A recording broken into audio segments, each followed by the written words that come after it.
You never really know what kind of day will change your life forever. For Michael Turner, that day started like any other, early, tired, and heavy. He was a single dad to a little girl named Lily, 6 years old, with pigtails that never stayed straight and a smile that could melt the world. Mornings in their small apartment were always a scramble. Michael would pack her lunch, tie her shoelaces, and whisper, "We're gonna be okay, baby," before rushing off to work. He worked as a delivery driver for a large logistics company called ClearPath Shipping. The job didn't pay much, but it was enough to keep the lights on and food on the table. Still, life was a constant balancing act. Every cent mattered. Every hour he worked mattered. Michael's boss, Emma Collins, was the opposite of him in every way. She was young, sharp, and known around the office for being cold and efficient.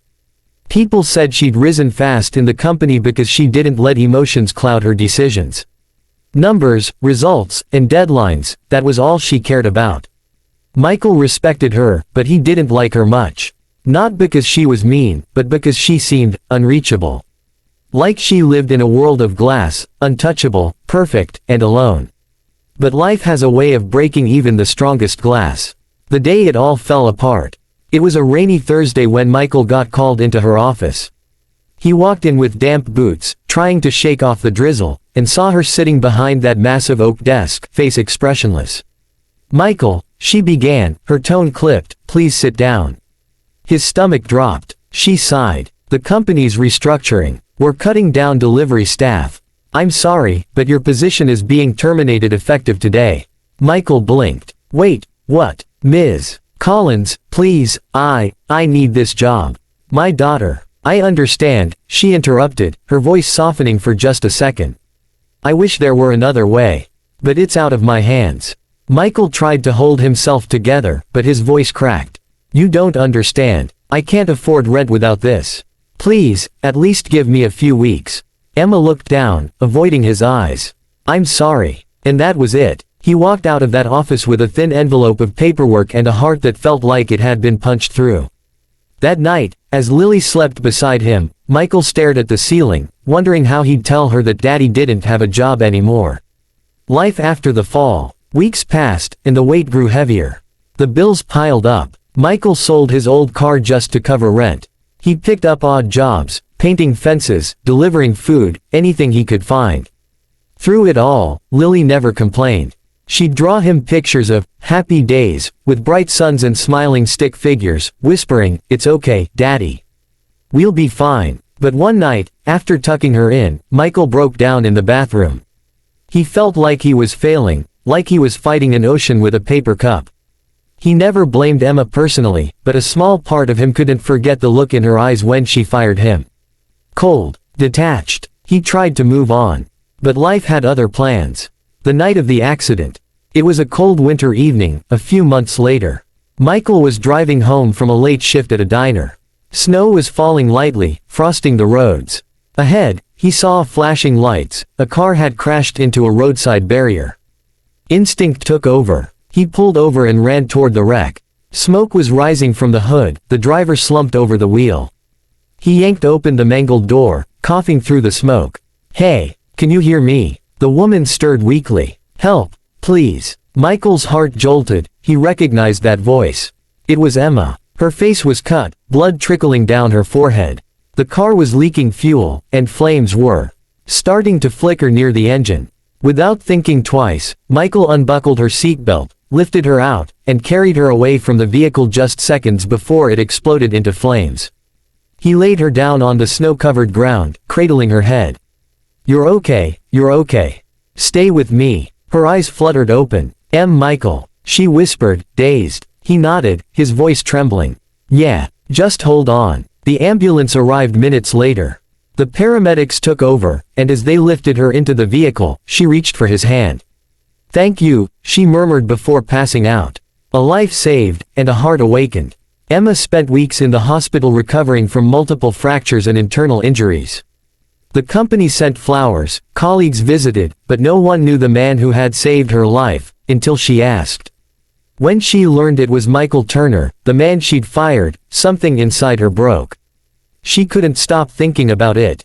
Every night, as she stared at the ceiling of that white hospital room, guilt and gratitude churned inside her. She remembered his face the day she fired him, how desperate he looked, how quickly she'd looked away.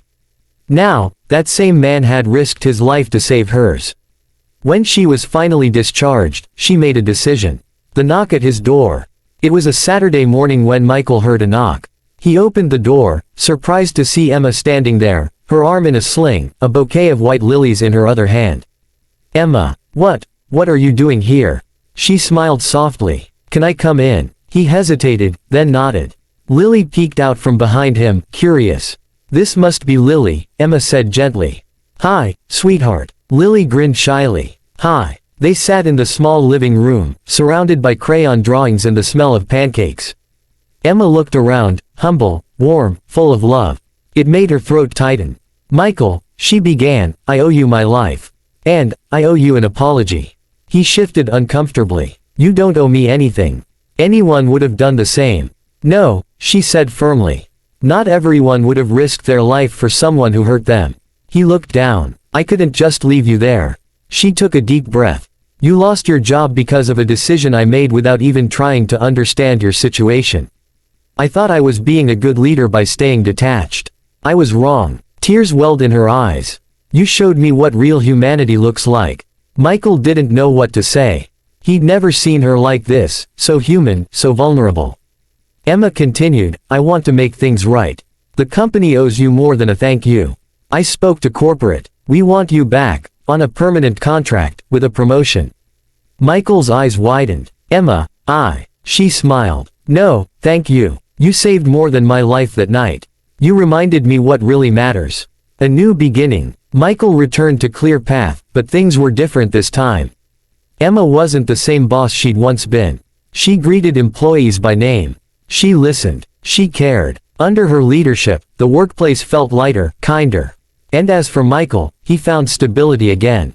He could finally breathe. He and Lily moved into a better apartment, and life slowly found its rhythm. But what surprised him most was the bond that grew between him and Emma. At first, it was simple, friendly check-ins, shared coffee breaks, conversations about life. Emma would sometimes drop by his place on weekends to visit Lily, bringing books or helping her with homework.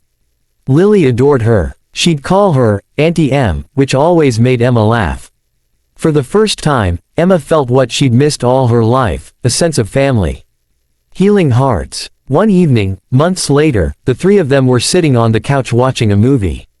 Lily had fallen asleep, her head resting on Emma's lap. Emma brushed a strand of hair from the little girl's face and whispered, "She's amazing."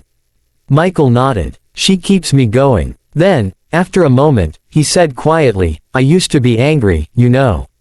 About losing my job. But, if I hadn't, I wouldn't have been there that night to help you. Funny how life works out." Emma looked at him, her eyes glistening. "Sometimes it takes losing everything to find what we really need." Their eyes met, and for the first time, there was something new between them. Not just gratitude or friendship, but a quiet understanding. Two broken hearts beginning to heal together. The years that followed, time moved on, but the bond they shared only deepened. Emma became part of their lives, birthdays, school events, quiet dinners after long days. Eventually, she left the corporate world and started a nonprofit foundation with Michael, Second Chances, dedicated to helping single parents and struggling families get back on their feet. Together, they built something beautiful from the ashes of their pain. And yes, love bloomed. Gently, naturally. When Emma and Michael finally got married, Lily was the flower girl, twirling in her white dress, giggling as she sprinkled petals down the aisle. As they exchanged vows, there wasn't a dry eye in the crowd. Two people who'd once been strangers, boss and employee, now stood together, bound by something far greater than circumstance. After all the hardship, the heartbreak, and the second chances, they'd found home. Epilogue. Years later, Emma would often tell their story to volunteers at the foundation. "I fired a man once," she'd say softly. "And that man ended up saving my life. But really, he saved my heart. Because when someone shows you kindness after you've hurt them, you never forget it. You change." And Michael, standing beside her, would smile and squeeze her hand. Because some stories don't just end, they become reminders of what love, forgiveness, and compassion can truly do. Moral: sometimes life takes everything from you, just to give you back what truly matters: love, forgiveness, and the chance to begin again.